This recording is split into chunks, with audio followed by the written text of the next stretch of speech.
भोपाल के सिंधु भवन में छात्रों की गूंज अभियान के अंतर्गत आयोजित आदिवासी जेनजी फेस्ट युवा शक्ति आदिवासी संस्कृति लोक कला और सामाजिक भागीदारी का एक भव्य आयोजन बनकर उभरा।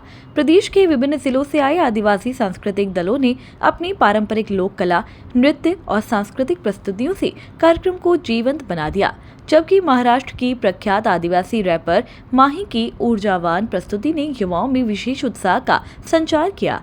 कार्यक्रम को संबोधित करते हुए कांग्रेस कार्य समिति CWC सदस्य एवं तेलंगाना कांग्रेस प्रभारी मीनाक्षी नटराजन ने कहा कि छात्रों की गूंज केवल एक अभियान नहीं बल्कि देश के छात्रों और युवाओं की आकांक्षाओं का सशक्त मंच है, जो आदिवासी युवाओं की प्रतिभा, संस्कृति और नेतृत्व क्षमता को आगे बढ़ाने के लिए समर्पित है।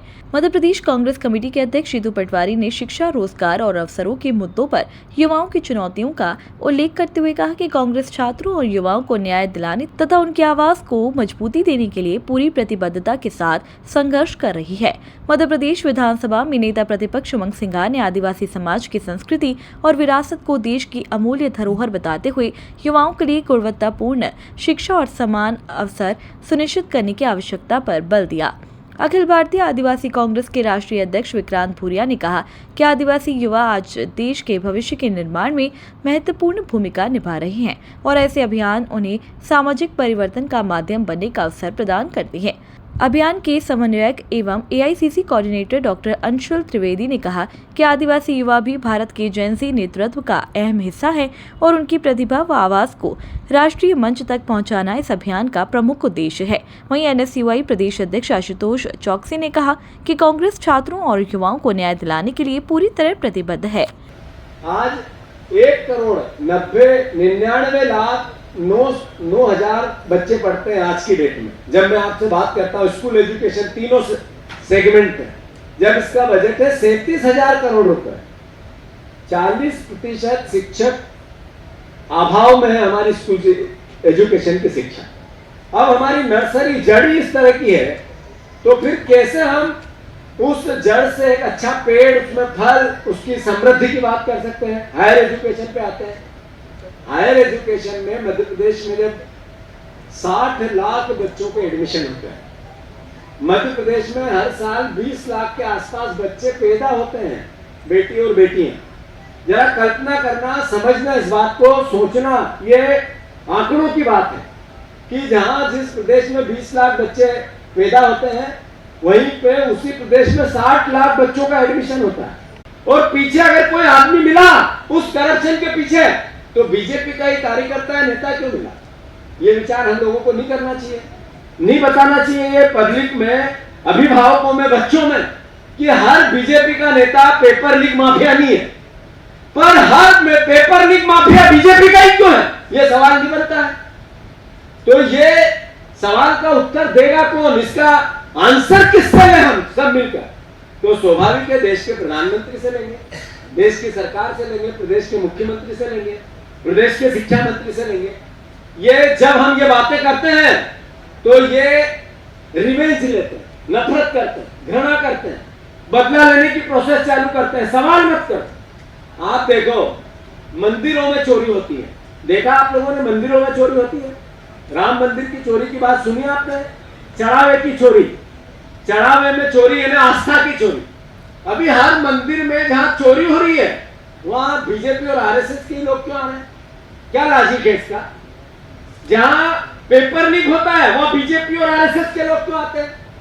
जहां करप्शन होता है वहां सब बीजेपी के लोग क्यों सामने आते हैं? तो ये प्रदेश में नहीं समझ में आता कि हमारे प्रदेश में 90 लाख बच्चे बेरोजगार, शिक्षा की स्थिति मैंने आप सबके सामने बताई, नौकरी और रोजगार की स्थिति मैंने आप सबके सामने बताई, और ऐसी परिस्थिति में करप्शन, भ्रष्टाचार कितना बड़ा मुद्दा है। इस मुद्दे से हमें लड़ना चाहिए, नहीं लड़ना चाहिए? हम देश में नंबर बनाए, देश में नंबर बनाए। हर तरीके का नशा, हर तरीके का नशा मध्य प्रदेश में बिकने लगा और सरकार उस पर अपना दायित्व निभाने के बजाय एक दूसरे को कोसने में लगी रहती है। तो आपको और हमको इस चर्चा को प्रदेश में करने की आवश्यकता है कि किस तरीके से बेरोजगारों की स्थिति है, आंकड़े बेरोजगारों के कैसे मैनिपुलेट किए जाते हैं। हमने कभी पीसी ली थी, उसमें पूरी डिटेलिंग की थी। तो मैं मानता हूं कि इस चर्चा का जो मुख्य उद्देश्य है, एक आईना है देश की शिक्षा व्यवस्था। एक पोस्टमार्टम है जो राहुल गांधी जी ने बहस छेड़ी। उन्होंने क्या कहा, नीट के एग्जाम 4 बार लीक हुए। भारतीय जनता पार्टी की सरकार है, नरेंद्र मोदी की सरकार है, धर्मेंद्र प्रधान की सरकार है। सरकार देश की होती है, जो शिक्षा मंत्री है हमारा भी, पर यह विचार नहीं आता मन में कि 4 बार एग्जाम नीट की हर बार निरस्त हुई है, उसमें कुछ घपले या लीक हुआ पेपर, और जो लीक करने वाले सब थे वो बीजेपी और आरएसएस के क्यों थे? अगर जहां एग्जाम में कोई गड़बड़ी हुई। आज मैं कई बार बोलता हूं कि आदिवासी हिंदू नहीं है तो लोगों को डबो लगता है, ये हिंदू धर्म का विरोध करता है। मैं क्यों विरोध करूं? मैं भी गणेश जी बांटता हूं, मैं भी शंकर भगवान की पूजा करता हूं। हमारे पूर्ण समाज के लोग बड़ा देव के रूप में शंकर की पूजा करते हैं, मैं भी मां दुर्गा को मानता हूं। लेकिन हम हमारे समाज की बात करना चाहते हैं, हमारी संस्कृति, हमारी धरोहर, हमारे रीति रिवाज, हमारी रूढ़िवादी प्रथा की बात करना चाहते हैं, उसको क्यों रोकना चाहती है भारतीय जनता पार्टी? ये एक सवाल है इस आदिवासी समाज के लिए। अगर मैं आपसे कहना चाहता हूं कि अगर आज आप लोग नहीं जागे तो आदिवासी समाज का नामो निशान मिट जाएगा। इस बात को ध्यान रखना, चेतावनी दे रहा हूं। छात्रों की बात चाहे किसी भी वर्ग के हो, चाहे आदिवासी छात्र हो, चाहे अन्य समाज के छात्र हो, मैं समझता हूं कि किसी देश के अंदर अगर आजादी जब भी मिलती है या लोकतंत्र जब भी बचता है कि वहां का जब वहां का युवा अपने हाथ में उठा लेता है कि मुझे इस देश को बचाना है। अपना नेपाल देखा आपने, नेपाल के अंदर परिवर्तन हुआ, किसने किया बताओ? युवा थे, जेनजी थे। भोपाल से आदित्य सराठी की रिपोर्ट।